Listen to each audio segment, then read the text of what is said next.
اوپر سے ہم لوگ ہاف سلیو مطلب کپڑے پہنتے تھے، پھر ہاف سلیو سویٹر پہنتے تھے، پھر فل سلیو سویٹر پہنتے تھے، پھر ہم اسکول جاتے تھے.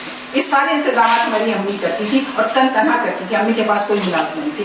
ایک آتی تھی جو جھاڑو پوچھا کر کے اور واش روم وغیرہ صاف کر کے وہ چلی جاتی تھی. اتنا کام کرنے والی عورت جب بستر پہ اچھا دوپہر میں امی ضرور سوتی تھی اور رات میں تو سبھی سوتے.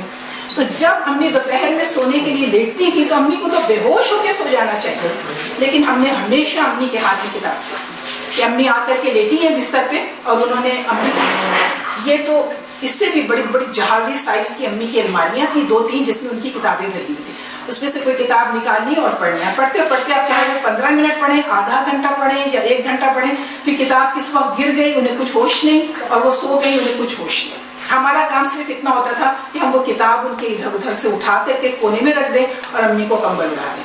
بس اتنی خدمت کی ہم نے اپنی امی کی. تو یہ ماحول تھا. اب اس کا مطلب یہ ہے ہمارے دماغوں میں یہ آ گیا کہ اس کا مطلب یہ ہے کہ آپ سارا دن کام کر کر کے چاہے مر ہی جائیں لیکن کتاب کوئی ایک ایسی امپورٹنٹ چیز ہے جسے آپ چھوڑ نہیں سکتے. جیسے آپ نماز نہیں چھوڑ سکتے اس طرح سے شاید آپ کتاب بھی نہیں چھوڑ سکتے. یہی چیز ہمارے دماغ میں، یا جیسے آپ کھانا نہیں چھوڑ سکتے اسی طریقے سے آپ کتاب نہیں چھوڑ سکتے. یہی چیز ہمارے دماغ میں بیٹھتی بچپن سے. لہٰذا اگر ہم بچپن سے ہی 5 سال کی عمر میں یا 6 سال کی عمر میں اگر ہم کتابوں سے جڑ گئے تھے تو یہ اس میں ہمارا کوئی کمال نہیں. اس میں کمال ہے میری امی کا، اور اس میں جنہوں نے گھر کا وہ ماحول بنائے رکھا کہ کتنا بھی برا حال ہے لیکن انہوں نے کتاب سے کنارہ نہیں کبھی نہیں کیا. اور آخر وقت تک امی نے آخر وقت میں تو وہ بالکل ان کا ایک چھوٹا سا ایک بیگ تیار ہوتا تھا اور وہ ہم بیٹیوں میں سے کسی کے ہاں یا بہوؤں میں سے کسی کے ہاں چلی جاتی تھی. ابو کا انتقال ہو چکا تھا تو بس اس کے اندر وہ اپنی 1-2 کتابیں جنہوں نے پڑھنی ہوتی تھی وہ ہوتا تھا. 1-2 جوڑے کپڑے. یہ امی کا آخری زمانے کا اثاثہ یا سامان تھا جو وہ لیے پھرتی تھی ایک بیٹی سے دوسری بیٹی یا ایک بہو سے دوسری بہو کے گھر. لیکن کتاب اس کے اندر اتنی بڑی سی جو باسکٹ ہوتی تھی اس کے اندر 1 یا 2 کتابیں جھانک رہی ہوتی. یہ مجھے لگتا ہے کہ کچھ ایک تو فکری چیز ہوتی ہوگی اور کچھ جب یہ چیز ڈیولپ ہو جاتی ہے تو یقین جانے یہ بالکل ایک نشہ ہے. پڑھنا ایک ایسا نشہ ہے جس سے پھر آپ جان نہیں چھوڑا سکتے. میں نے اسی طرح سے کتاب پڑھنا شروع کیا. اس کے بعد اتنا زیادہ پڑھنے کا شوق اور جنون تھا کہ ہر چیز پڑھ ڈالی. یعنی ایک بندہ ہوتا ہے نا آوارہ بندہ ہوتا ہے، ادھر بھاگا جا رہا ادھر بھاگا جا رہا، اس میں منزل کوئی نہیں ہے، اس نے ادھر بھی جانا ہے ادھر بھی جانا ہے. ہماری بھی آوارہ خوانی جو چیز ملی پڑھ ڈالی. کورس کی کتابیں پڑھ ڈالی، افلاطون سے لے کر کے پتہ نہیں کیا کہاں تک کس کو پڑھ ڈالا. یہ سلسلہ اسکول کے زمانے اور کالج کے زمانے تک رہا کہ بالکل جو ملا پڑھ ڈالا. اس زمانے میں گوشت آتا تھا، ابھی تو پلاسٹک میں آتا ہے لیکن اس زمانے میں کاغذ میں لپٹ کر آتا تھا گوشت. وہ گوشت جب ہم دھونے کے لیے بیٹھتے تھے تو کاغذ اتارا، اب ہم کاغذ پڑھیں اور وہ گوشت ادھر رکھا ہوا اور ہم کاغذ میں خون آلود کاغذ کو پڑھیں. اب اسے آپ جنون ہی کہیں گے، فطور ہی کہیں گے دماغ کو. تو اس طرح کا یہ فطور شروع سے رہا ہے لیکن اس میں البتہ درجے ضرور آتے ہیں. یعنی کہ ایک زمانے میں ہم کیا چیز پسند کر رہے ہیں، دوسرے زمانے میں کیا پسند کر رہے ہیں، بس اس کا فرق پڑا ہے. ورنہ کتابوں سے تعلق کہہ لیجیے ایک لمحے کے لیے کمزور ہے. میرے والد مرحوم جو تھے انہوں نے جب میں 2-3 سال کی تھی تو ابو نے جماعت اسلامی جوائن کی.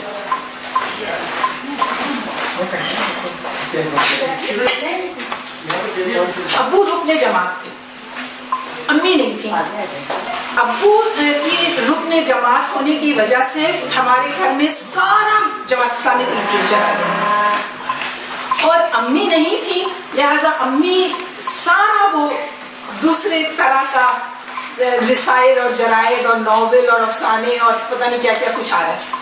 تو ہمیں یہ بھی پڑھنے کا موقع ملا اور وہ بھی پڑھنے کا. اس لیے ہم نے کسی چیز کو بھی ریسٹرکٹ نہیں کیا، یعنی جو کچھ ملا وہ پڑھا. اسکول کے زمانے میں ایسی سہیلیاں مجھے مل گئیں جنہیں پڑھنے وڑھنے کا بڑا شوق تھا تو ہم کتابیں لے لیتے تھے. ایک نے لے لی، اب وہ پھر گروپ کے اندر گردش کر رہی ہے.